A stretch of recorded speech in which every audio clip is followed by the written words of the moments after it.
Yes, this is Teeing It Up. Hey, this is Brian Rosen calling. Oh, Brian, nice to hear from you. Thank you. See, now I can publicly thank you for letting me write on that website on LeBron's problem. I appreciate you bringing the New York perspective to the Braylon trade for the fans of Cleveland. Yes, all right. Now, what's the overall perception in Cleveland? So what's Sports Talk Radio saying, basically? Well, first of all, I mean, for those that don't know, I have a Cleveland sports blog, also an Ohio State sports blog called LeBrownstown.com. It's kind of a combination of LeBron and the Browns. So I'll be honest, I have pretty strong opinions, and am not one to kind of let the opinions of radio personalities affect my opinions. But I would say in general that people in this city, I think, are happy just because there was just constant trouble from Braylon. Right. It's certainly a tremendous trade for the Jets, and I think kind of a win-win situation, but the issue with LeBron's friend was just kind of the last straw of a career where Braylon had one terrific season where he didn't talk and just played, but other than that, there was a lot of just negativity and not a lot of production from number 17. Right. I'm curious because Jets fans over time came to hate Mangini, I think, especially as some of his ways got to be a little extreme. Something tells me you guys aren't too happy with him either right now. No, it's been a rough start.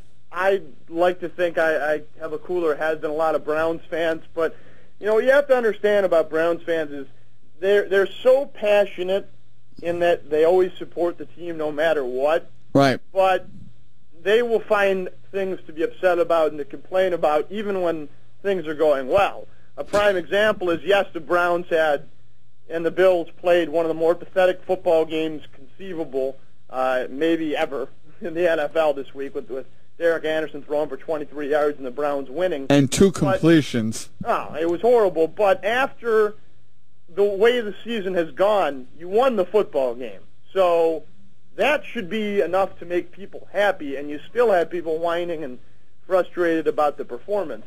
Right. But, when it comes down to it, I'm more than willing to give Mangini some time. I do think that whether it's Vince Lombardi reincarnated or Bill Belichick or whoever you want to say that you consider to be the best football coach, Bill Cowher, nobody could win with the lack of talent that the Browns had. Now, that's not to say Mangini's done a good job. There's been plenty of issues, and the grievances and all that and the fines are not something that has made the organization look good or Mangini look good. But saying that Mangini's already a mistake and that he should be fired, I think, is very premature at this time. Yeah, because that was going to be my next question, and some people, from what I've heard, have already hinted that he may not last past Halloween. Nah, that's not true. You don't think that's... No way. I guarantee you that Eric Mangini's not going anywhere at least through next season. Wow. Owner Randy Lerner loves him, and his passion has really drawn the ire of Cleveland fans everywhere.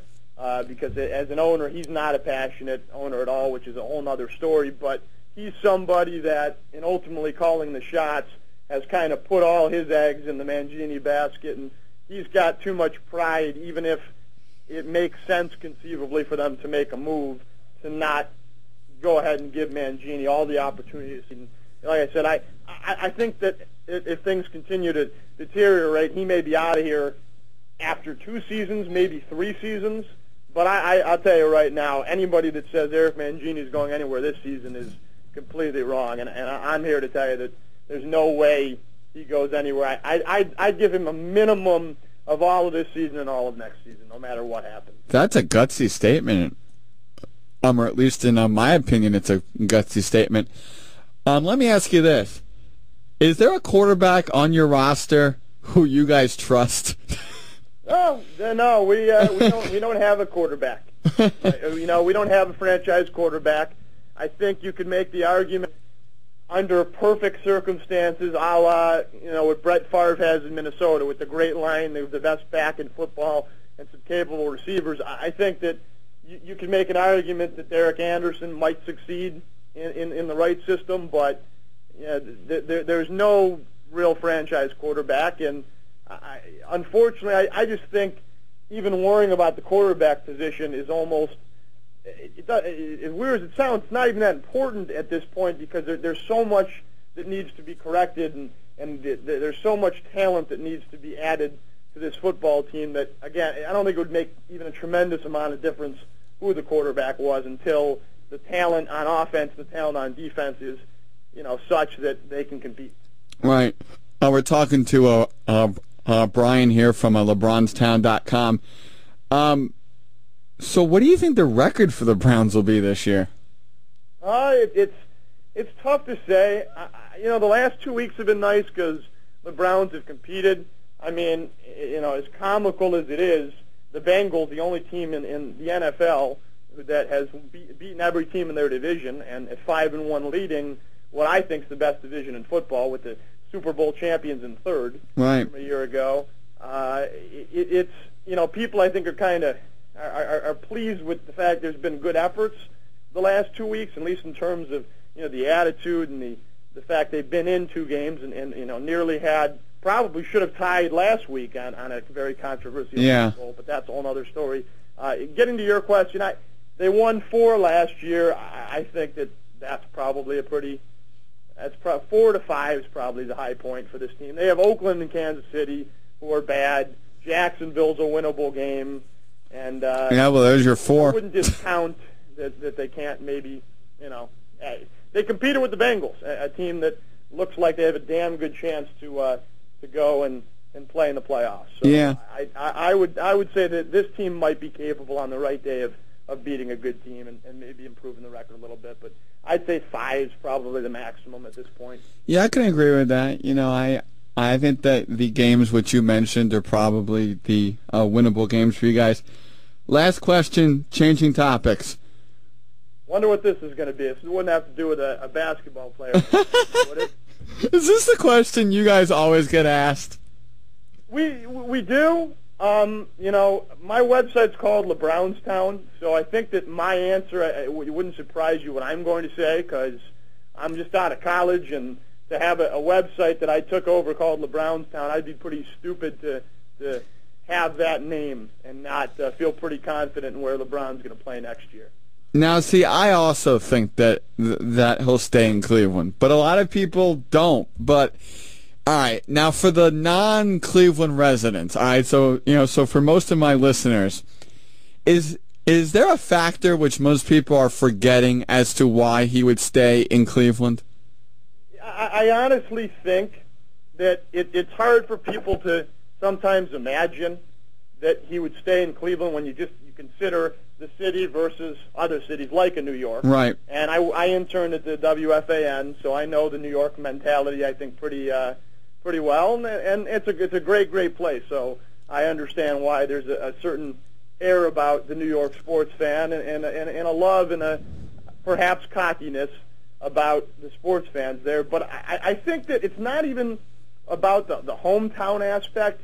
The Cleveland Cavaliers, with Dan Gilbert as the owner, with Danny Ferry as the general manager, have, and ESPN did a rankings of all the franchises in professional sports. Right. This is one of the best organizations in professional sports. The owner, Dan Gilbert, is as passionate as possible. He's also really helped the city by bringing a bunch of jobs actually out of Michigan and into Cleveland with his company, Quicken Loans.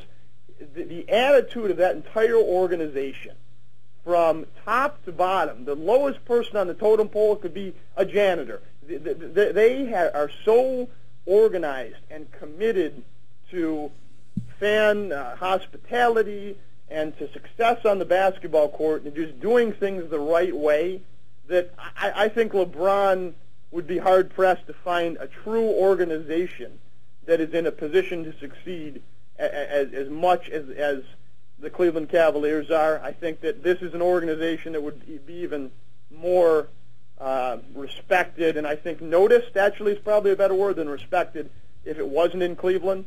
Not to hate on the Knicks, but if the New York Knicks had an owner like a Dan Gilbert, LeBron would be there, and there'd be many, many championships to be won. Right. That makes complete sense to me, and I think that, having the right group of people around you, both not just your players, but the organization that you're working for, can make a major difference in making a major decision like this. Yeah, no doubt about it. It's nice in a city that historically has had just horrendous owners. I mean, I don't think many people even know the story of George Steinbrenner and how, everyone knows he's a Lorraine native, a suburb of Cleveland, but him and a management group made a bid on the Indians, and the owner at the time was a huge drunk and kind of under the table, despite the fact that the Steinbrenner group was in a position to buy the Indians.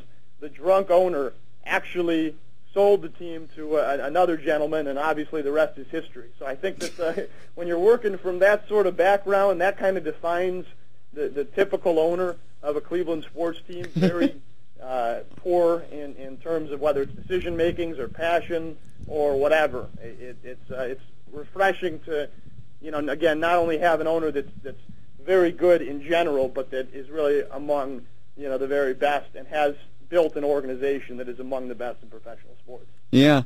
Brian, that's a fantastic story to end on. Thank you so much for your time and for allowing me to write the article. Yep. Thanks very much. Best of luck with your show. Thank you very much, Brian. Have a good one. Yep.